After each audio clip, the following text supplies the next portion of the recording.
অবৈধ অস্ত্রসহ বিএনপি দলীয় সংসদ সদস্য হারুনুর রশিদকে গ্রেফতার করেছে র্যাব সদর দপ্তরে আয়োজিত সংবাদ সম্মেলনে জানানো হয় একটি বিদেশি রিভলভার ও 5টি ওয়ান শুটার গান, 1 রাউন্ড গুলি সহ গ্রেফতার করা হয়েছে।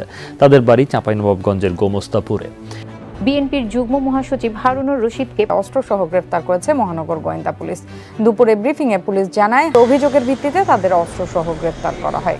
বিএনপির মুফাসসিরে কোরআন, বিএনপি এমপি, বিএনপি জুটি হারুন পাপিয়ার এলাকায় মিজানুর রহমান আজহারের মাহফিল হয়েছে। সে মাহফিলে হারুন পাপিয়ারা অঘটন ঘটানোর চেষ্টা করেছে, নাশকতা করার চেষ্টা করেছে, কিন্তু আইনশৃঙ্খলা রক্ষাকারী বাহিনী যথাসময়ে গ্রেপ্তার করতে পেরেছে।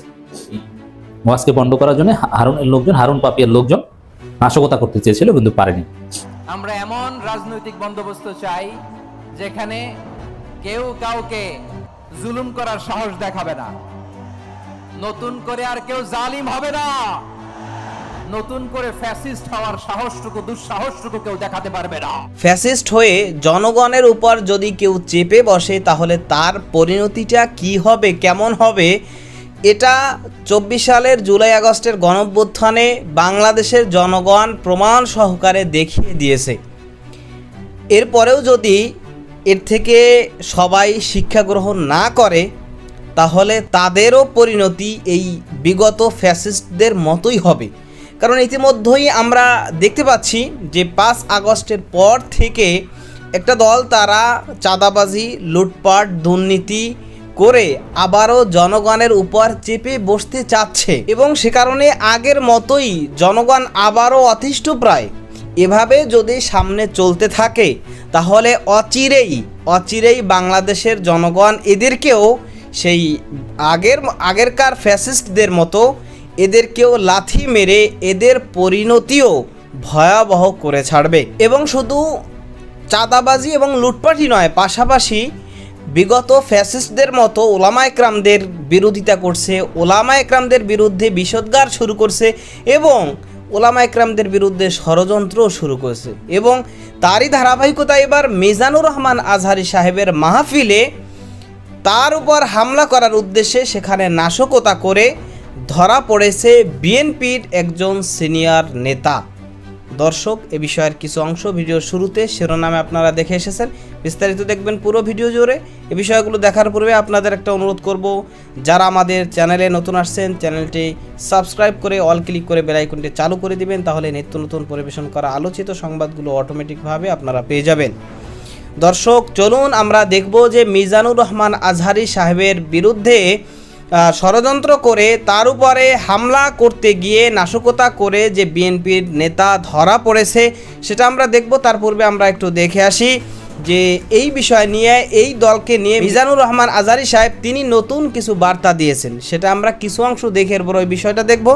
ধৈর্য ধরে একটা লাইক দিয়ে ভিডিওটি দেখতে থাকুন এবং আপনার মতামত কমেন্টে লিখতে থাকুন। আমরা এমন রাজনৈতিক বন্দোবস্ত চাই যেখানে কেউ কাউকে জুলুম করার সাহস দেখাবে না, নতুন করে আর কেউ জালিম হবে না, নতুন করে ফ্যাসিস্ট হওয়ার সাহসটুকু দুঃসাহসটুকু কেউ দেখাতে পারবে না। আমরা স্বাধীনতার পর থেকে এটাই দেখেছি, লুটপাট, দুর্নীতি, মারামারি, দেশের টাকা পাচার আছে না নাই, এগুলোর পুনরাবৃত্তি আমরা চাই। নতুন ভোরের বাংলাদেশে এগুলোর পুনরাবৃত্তি না হোক, জোরে বলেন ঠিক কিনা। আমাদের বিশ্ববিদ্যালয়ের ক্যাম্পাসগুলোতে রিসার্চ হোক, উন্নত মানের রিসার্চ, গবেষণা হোক। এরকম আমরা অন্যান্য দেশে দেখি, যেই ছাত্রদের হাতে কলম লেগেছে ওই হাতে অস্ত্রের স্পর্শ না লাগুক, চিল্লায় বলেন ঠিক কিনা। আমরা নতুন ভোরের বাংলাদেশে বুক বাঁধা স্বপ্ন নিয়ে সামনে আগাতে চাই। এখানে এক রাজনৈতিক দল আর এক রাজনৈতিক দলকে শ্রদ্ধা করবে, সম্মান করবে, এমন নেতা আমরা চাই যেই নেতা অসুস্থ হলে আমরা গোটা দেশের জনগণ জায়নামাজ বিছিয়ে মুনাজাতে চোখের পানি ছেড়ে আমার নেতার জন্য কান্না করব, চিল্লায় বলেন ঠিক কিনা। এরকম নয়া রাজনৈতিক বন্দোবস্ত আমরা চাই কি চাই না? এক রাজনৈতিক দল আর এক রাজনৈতিক দলকে নিশ্চিহ্ন করার খেলায় মেতে উঠুক, এটা আপনারা চান? আমরা চাই না। আমাদেরকে সাবধান থাকতে হবে, সচেতন থাকতে হবে। দেখবেন এই যে আমরা ঐক্যবদ্ধ, আমরা সম্প্রীতির বাংলাদেশ গড়তে চাই, আমরা সমৃদ্ধির বাংলাদেশ গড়তে চাই, নানা ধরনের চক্রান্ত। রিসেন্টলি দেখবেন এই শান্ত শিষ্ট ইসলাম প্রিয় শান্তিপ্রিয় মুসলিমদেরকে উস্কানি দেয়া হচ্ছে, উত্তেজিত করার জন্য আমার নবীকে গালি দেয়া হচ্ছে। আরশের অধিপতি আল্লাহ রাব্বুল ইজ্জাতের নামে এমন অশ্লীল শব্দ ব্যবহার করা হচ্ছে যেগুলো মুখে তোলা আমাদের পক্ষে সম্ভব না। প্রিয় ভাইরা, আমরা আজকের এই চাঁপাইনবাবগঞ্জের বিশাল ঐতিহাসিক তাফসীরুল কোরআনের প্রোগ্রাম থেকে এই ইন্টারিম গভর্নমেন্টের কাছে বিনীত আবেদন জানাতে চাই, আপনারা শান্তিপ্রিয় মুসলিম জনতার ধৈর্যের পরীক্ষা নেবেন না। ধৈর্যের পরীক্ষা আপনারা নেবেন না। সহ্যের সীমা ছাড়িয়ে গেলে জনতা নিজেই আইন প্রয়োগ করার, বিচার করার দায়িত্ব হাতে তুলে নিবে। এটা আমরা চাই না, এটা আমরা চাই না, আমরা চাই না। যারা আল্লাহ রাসূল সাল্লাল্লাহু আলাইহি ওয়াসাল্লামের সম্মানকে খাটো করে, আল্লাহ এবং আল্লাহর রাসূলকে নিয়ে কটূক্তি করে, অবমাননাকর শব্দ ব্যবহার করে, অশ্লীল শব্দ ব্যবহার করে, তাদের ব্যাপারে আমরা সর্বোচ্চ শাস্তি কামনা করি। সর্বোচ্চ শাস্তি তাদের জন্য বাস্তবায়ন করতে হবে। বাংলাদেশে ব্লাসফেমি আইন করে চিল্লায় বলেন ঠিক কিনা? তা না হলে জনগণ যদি বিচার হাতে তুলে নেয়, এই বিশাল জনস্রোতকে থামানো সম্ভব না। আমরা শান্তি চাই কি চাই না? আওয়াজ করে বলেন। আল্লাহর নবীর বিরুদ্ধে, আল্লাহর রাসূল সাল্লাল্লাহু আলাইহি ওয়াসাল্লামের সম্মানকে খাটো করে কবিতার নামে, গদ্যের নামে অশ্লীল শব্দ চয়নকে আমরা মেনে নিব? অশ্লীলতাকে আমরা মেনে নিব? কারণ আল্লাহর নবী আমার ঈমান, আমার নবী আমার ঈমান। নবীকে ভালোবাসা ঈমানের অংশ, শুধু এতটুকু নয়, আমার নবীর ভালোবাসাটাই হচ্ছে ঈমান। চিল্লায় বলো ঠিক কিনা? আমার নবীর জন্য আমরা বুকের তাজা রক্ত বিলিয়ে দিতে রাজি আছি না নাই? রাজি আছো মুসলমান? কারা কারা রাজি? বিএনপির মুফাসসিরে কোরআন, বিএনপি এমপি, বিএনপি জুটি হারুন পাপিয়ার এলাকায় মিজানুর রহমান আজহারের মাহফিল হয়েছে। সে মাহফিলে হারুন পাপিয়ারা অঘটন ঘটানোর চেষ্টা করেছে, নাশকতা করার চেষ্টা করেছে। শুধু সেটা নয়, এই মাহফিল নিয়ে দীর্ঘমেয়াদী বিভিন্ন প্রচারণা চালিয়েছিল, বিরুদ্ধে প্রচারণা চালিয়েছিল হারুন পাপিয়া দম্পতি, হাসিনার প্লট খোর। কিন্তু হারুন পাপিয়া এখন আপনারা তাকিয়ে দেখেন চাঁপাইনবাবগঞ্জে কি ঘটেছে। মিজানুর রহমান আজহারীকে কতভাবে ডিমোরালাইজ করার চেষ্টা করেছেন, কিন্তু কি ঘটেছে? আমার তো মনে হয় বিএনপি সবাই গিয়েছে, কারণ যে পরিমাণ লোক হয়েছে, হারুনের পরিবারের লোকজনও যদি সেখানে উপস্থিত না হয়, এত লোক তো হওয়ার কথা না। মিজানুর রহমান আজহারী এত বছর যে মাহফিল টাফিল করেছেন বা এতদিন যে মাহফিল করেছেন, এটা নাকি সব ইতিহাস ভেঙে গিয়েছে। এত বড় মাঠ নাকি আজহারী নিজেও দেখেননি, সিলেটের চাইতেও বড় মাঠ, কয়েকটা এলাকা, বিশাল মাঠ। এরকম মাঠ বাংলাদেশের আর কত মানুষ, অগণিত মানুষ।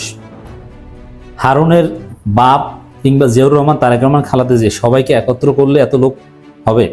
এত লোক আসবে? আসবে না। অর্থাৎ হিংসা করে কি লাভ হলো? হারুন পাপিয়া দম্পতি, হাসিনা প্লটখোর দম্পতি, কোনো লাভ হলো না।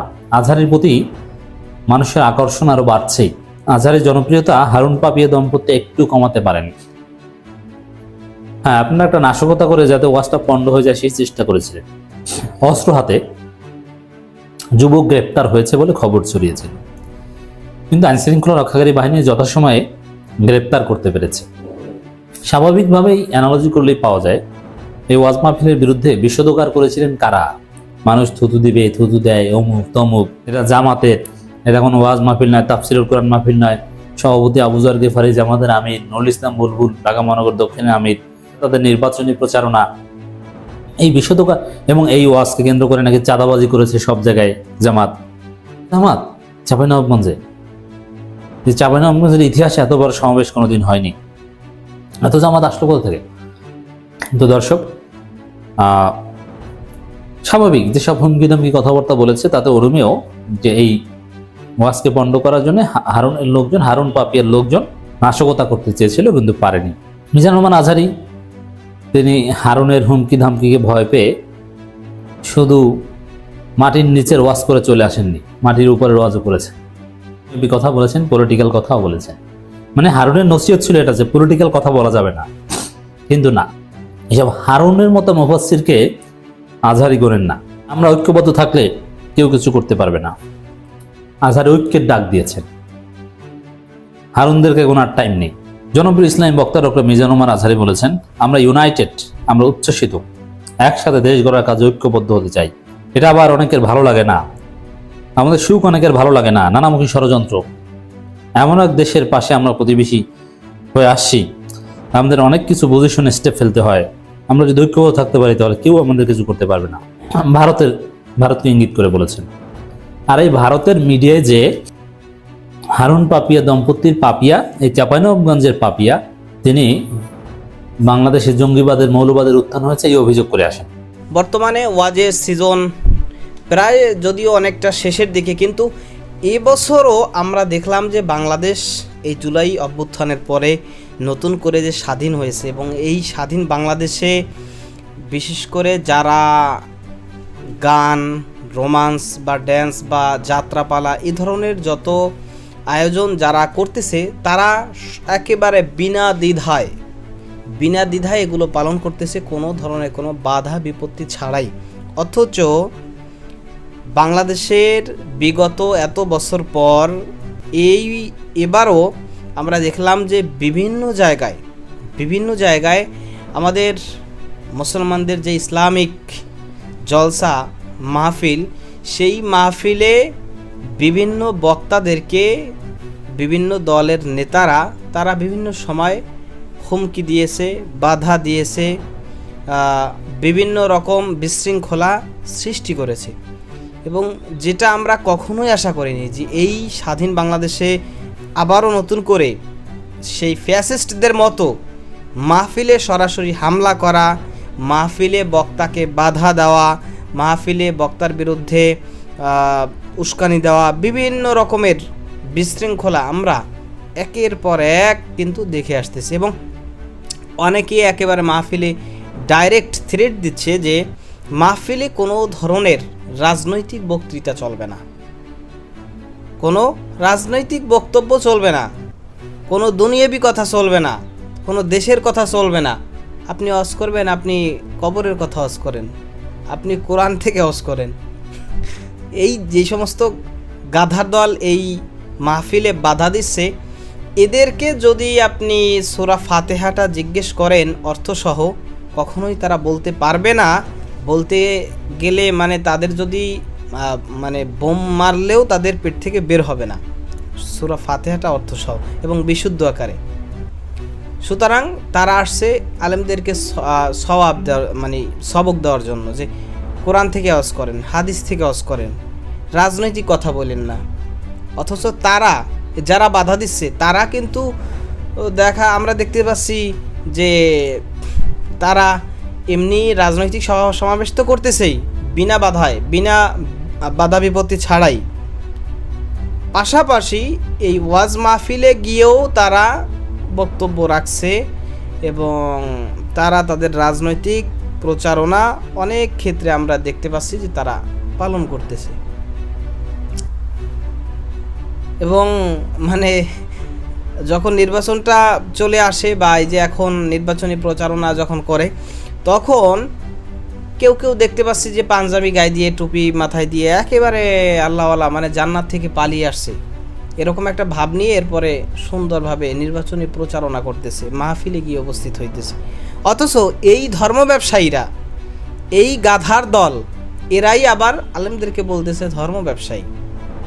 অথচ এরা নিজেরা কিন্তু ধর্ম ব্যবসায়ী, কারণ এরা তাদের নির্বাচনের জন্য, নির্বাচিত হওয়ার জন্য তারা পাঞ্জাবি, টুপি, ইসলামকে ব্যবহার করতেছে, মাহফিলকে ব্যবহার করতেছে, মাদ্রাসাকে ব্যবহার করতেছে, মসজিদকে ব্যবহার করতেছে। ধর্ম ব্যবসায়ী তো এই দালালগুলো, এই গাধার দলগুলোই তো প্রকৃত ধর্ম ব্যবসায়ী। তো যাই হোক দর্শক, যে বিষয়গুলো দেখলেন সে সম্পর্কে আপনার মতামত কি সেটা কমেন্ট সেকশনে জানাবেন। এবং বিভিন্ন জায়গায় বর্তমানে যে মাহফিলে বিভিন্ন সময় আমরা দেখতে পাচ্ছি যে বক্তারা বাধার সম্মুখীন হচ্ছেন, এইটা বাংলাদেশের জনগণ চায় যে এরকম ধরনের কোনো বাধা বিপত্তি, কোনো মাহফিলে কোনো ধরনের বাধা যেন কেউ না দেয়। তাহলে সেই ক্ষেত্রে অনেক জায়গায় এখন জনগণ প্রতিরোধ করার মানে ব্যবস্থা নিতেছেন, সামনেও কিন্তু তারা প্রতিরোধ করবেন। তো ভালো থাকবেন, সুস্থ থাকবেন, দেখা হবে নতুন কোনো ভিডিওতে, কথা হবে নতুন কোনো বিষয়। আজকে পর্যন্তই, আসসালামু আলাইকুম ওয়া রাহমাতুল্লাহ।